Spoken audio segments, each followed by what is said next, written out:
కల్వకుంట్ల ఫ్యామిలీలో ప్రస్తుతం కవిత అయితే ఒక కుంపటి పెట్టారని కాంగ్రెస్ నాయకులు అంటున్నారు. వాళ్ళకి ఇంటర్నల్ డిస్ప్యూట్స్ ఉన్నాయి, కానీ అదంతా కూడా వచ్చి ప్రజల మీద రుద్దుతున్నారు అంటున్నారు. అండ్ నిన్న కాళేశ్వరం విషయంలో కేసీఆర్కి నోటీసులు ఇచ్చినందుకు పెద్ద ఎత్తున ఇందిరా పార్క్ దగ్గర కవిత ధర్నా చేశారు. అసలు కవిత ఏమనుకుంటున్నారు, నిజంగా కవిత కాంగ్రెస్ పార్టీలో చేరబోతున్నారు అడిగి తెలుసుకుందాం. మనతో పాటు రామగుండం ఎమ్మెల్యే మక్కన్ సింగ్ రాజ్ ఠాకూర్ ఉన్నారు. ఏంటి కవిత మీ పార్టీలో చేరుతుందంటే నిజమేనా? వస్తే రాజ్ సింగ్ కానివ్వండి, మీరు కానివ్వండి, ఇతర అంతా వెల్కమ్ చేస్తారా? ఆమె వచ్చేది తెలియదు, నాకు తెలిసి ఆమె రాదు.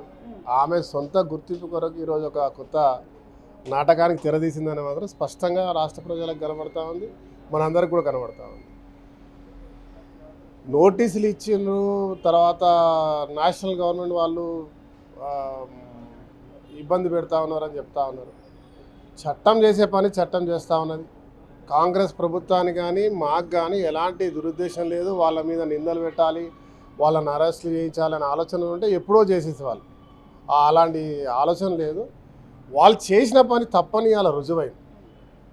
మేడిగడ్డ 8th వండర్గా చెప్పినటువంటి కేసీఆర్ గారు ఆ వండర్ కూలడంతో ఇటు ప్రభుత్వం కూలింది, ఈ వండర్ కూలింది. దాంతోపాటు నేను అనుకుంటాను వ్యక్తిగతంగా ఒక గొప్ప నిర్మాణం చేసినా అని చెప్పి ప్రపంచానికి ఆదర్శంగా ఉంటా అనుకున్నటువంటి వ్యక్తి 3 ఏళ్లలో కూలడంతో ఆయన కూడా కూలిండు అనేటువంటిది నాకు ఆయన స్పష్టంగా కనబడతా ఉంది. దాని మీద వచ్చేటువంటి నిందలన్నీ కూడా వీళ్ళు తిప్పికొట్టడానికి రకరకాల ప్రయత్నాలు.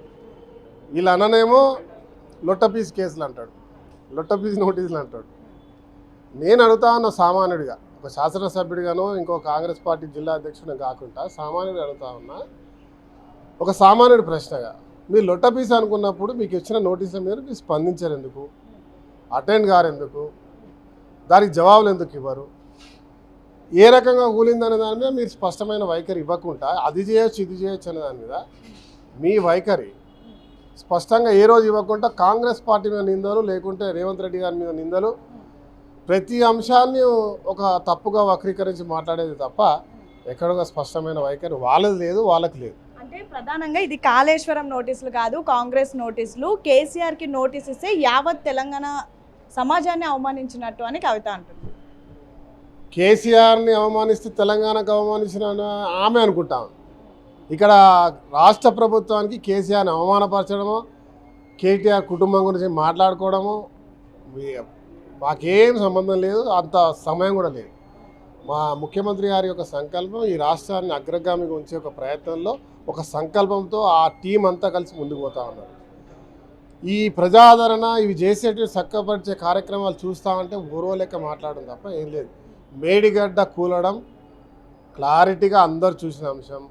దాంట్లో ఎంత అక్రమాలు జరిగినాయి, అంత అవినీతి జరిగింది, ఎంత నిర్మాణం లోపాలు జరిగినాయి అనేది ఇలా స్పష్టంగా తెలిసింది. దానికి అప్పిపుచ్చుకోవడానికి తను బిడ్డగా ఈరోజు తన మీద నిందలు వస్తున్నాయి. జాగృతిగా పెట్టింది ఆమె, పార్టీ పెడతా అంటుంది, పార్టీ పోతా అంటుంది, బయటికి వెళ్తా అంటుంది, అన్నేవాడు తమ్ముడేవాడు అంటుంది, నీకేంద్ర నొప్పి అని మాట్లాడుతూ ఉంది. అవన్నీ కవర్ చేసుకొని వాళ్ళ ఒక ఎమోషనల్ ఎఫెక్ట్ వాళ్ళ ఫాదర్ ఒక ప్రేమను పొందాలనుకుంటుందో మరి ఆ ఇంటెన్షన్లో ఇలా బయటికి వెళ్ళి కాంగ్రెస్ పార్టీలో రేవంత్ రెడ్డి సంబంధం వాళ్ళే ఎవరో టీఆర్ఎస్ వాళ్ళు అంటుంటే నేను కాదు, నేను రేవంత్ రెడ్డిని తిడుతున్నా, కాంగ్రెస్ను తిడుతున్నా అని చెప్పడానికి చేసినట్టు కనబడుతుంది. అదే ప్రధానంగా కేసీఆర్కి బీఆర్ఎస్ పార్టీ ఒక కన్ను, జాగృతి ఒక కన్ను అని కవిత అన్నది. నిన్న జాగృతి మీటింగ్లో కనీసం బీఆర్ఎస్ అనే పేరు కూడా ఎక్కడ లేదు, బీఆర్ఎస్ నాయకులు కూడా దూరంగా ఉంటున్నారు. దీన్ని ఎలా చూస్తారు? దాన్ని స్పష్టంగా మనం చూడడం కాదు, అందరికి కనబడుతుంది. జాగృతి కన్ను బీఆర్ఎస్ అని కూడా విన్న పేపర్లో చూసా, ఇక్కడ చదివినాను. నిన్న బీఆర్ఎస్ సంబంధించిన జెండా లేదు, నా పార్టీ లేదు. నాకు తెలిసి ఆమెతో ఎవరు లేరు బీఆర్ఎస్, వెరీ క్లియర్. నేను కూడా అదే అంటున్నా, మళ్ళీ ఒకసారి చెప్తున్నా.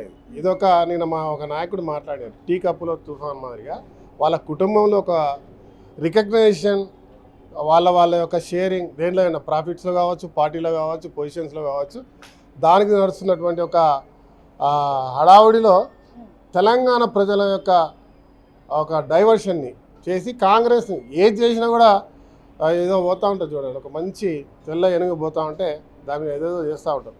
అట్లా వీళ్ళు కూడా ఒక బురద జల్లే కార్యక్రమం చేసుకుంటే ప్రతి ఒక్కరు వచ్చి ఇట్లు వీళ్ళు వాళ్ళ అన్న కాంగ్రెస్నే మాట్లాడతాడు, ఈమె కాంగ్రెస్నే మాట్లాడతారు.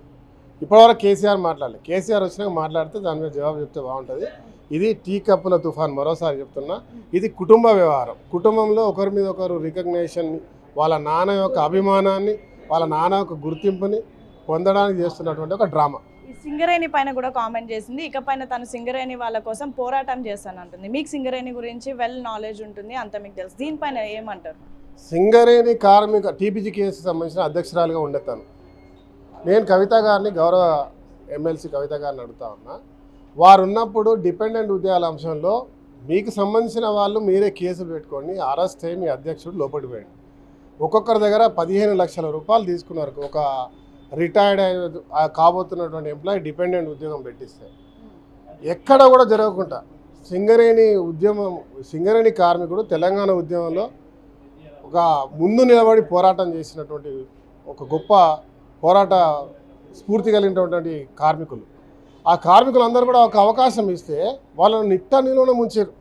డిపెండెంట్ ఉద్యోగాలని, తర్వాత ఇలా మారుపేర్ల సమస్యని, సొంత ఇళ్ళ పట్టాలని ఏది ఇవ్వకుండా వాళ్ళని క్లోజ్ చేస్తే, స్వయంగా మీ యూనియన్లో మీరు అధ్యక్షురాలుగా ఉన్న యూనియన్లో మీరు కొట్లాడుకొని చేస్తే, మీకు సంబంధించిన ఒక యూనియన్ అధ్యక్షుడిని అరెస్ట్ చేస్తే మీరు స్వయంగా పక్కకి వెళ్ళిపోయారు.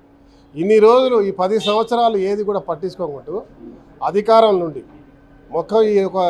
ఈ మీ గడిల లోపల ఈ తెలంగాణ మొత్తాన్ని పెట్టుకొని సింగరేణి వ్యవస్థ అంతా కూడా మీరు పెట్టుకొని సింగరేణి యొక్క చట్టాలను మార్చి డిఎంఎఫ్టీ ఒక సింగరేణి కార్మికునికి ఇవ్వాల్సినటువంటి ఆ ప్రాంతాన్ని ఏదైతే డెవలప్మెంట్ కొరకు వాడాల్సిన డిఎంఎఫ్టీని కూడా మీరు మార్చి అమెండ్మెంట్ చేసి, చట్టాన్ని అమెండ్మెంట్ చేసి అక్కడ స్పెండ్ చేయాల్సిన దాదాపు 2,000 కోట్లు మీరు అలా గజ్వేల్కి, సిద్దిపేటకి, సిరిసిల్లకి అన్నిటికీ వాడుకున్నారు.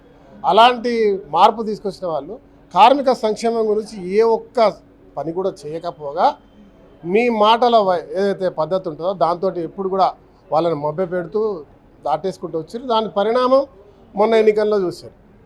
ఎక్కడ టీపీజీ కేసు అడ్రస్ లేకుండా పోయింది. మళ్ళీ ఈరోజు మళ్ళీ జాగృతి మొదలుపెట్టారు. ప్రజలు దీన్ని ఆహ్వానించారు. ముఖ్యంగా సింగరేణి కార్మికుడు ఎవరు నమ్మే పరిస్థితి లేదు అనే అంశాన్ని మీరు గమనించాలి. బీయింగ్ ఒక మా సహచరాలుగా మేము ఒక మహిళగా గౌరవిస్తాం, కానీ ఇది నిజాన్ని కూడా మీరు గమనించాల్సిన అవసరం ఉంది. ఫైనల్గా అసలు బీసీల లీడర్లే లేరు, బీసీలకు నేనే ఇప్పుడు నిల్చుంటాను, బీసీ లీడర్గా ముందుకు వెళ్తాను అంటూ కూడా కవిత అంటుంది. మీరు అందరూ బీసీ లీడర్లే, మరి ఏంటి?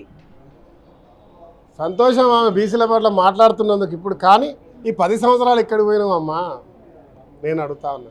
నేను బీసీ బిడ్డని. అనేక మంది బీసీలు 10 సంవత్సరాలు తెలంగాణ పోరాటంలో ఈ రాష్ట్రంలో ఉన్న బీసీలు, దళితులు అందరూ కూడా పోరాటం చేశారు. అధికారం తెలంగాణ వచ్చిన తర్వాత అధికారంలో ఉన్నాక మీరు బీసీల పట్ల, బహుజనుల పట్ల, దళితుల పట్ల ఏ రకంగా ప్రవర్తించారు, వాళ్ళను బహిష్కరించారు, డిస్మిస్లు చేసారు, దగ్గర రానిల సంగతి యావత్ తెలంగాణ ప్రజలకు తెలుసు. ఇది ఒక కొత్త నాటకం. మీరు ఏ ఆలోచనతో ముందుకు వస్తున్నారో, మీరు ఎక్కడి దాకా పోతుందో మీ భవిష్యత్తు తెలియదు, కానీ ప్రజలు మిమ్మల్ని నమ్మారని మాత్రం ఖచ్చితంగా చెప్తున్నారు. Thank you. సో మొత్తానికైతే కవితను ఇప్పుడు ప్రజలు నమ్మేటటువంటి పరిస్థితుల్లో లేరు. ప్రధానంగా ఇదంతా కూడా వాళ్ళ ఇంట్లో జరుగుతున్నటువంటి కేవలం ఒక ఇంటర్నల్ డిస్ప్యూట్స్ మాత్రమే. వాటిని బయట పెట్టి ఇప్పుడు ప్రజల మీద రుద్దే ప్రయత్నం చేస్తున్నారు. కానీ ప్రస్తుతం కవిత ఆడుతున్నటువంటి డ్రామాలు నమ్మే ప్రయత్నం ప్రజలు చేయడం లేదు అని అయితే రాజ్ ఠాకూర్ చెప్తున్నటువంటి పరిస్థితి. వీడియో జర్నలిస్ట్ శంకర్తో హేమ, బిగ్ టీవీ, గాంధీ భవన్.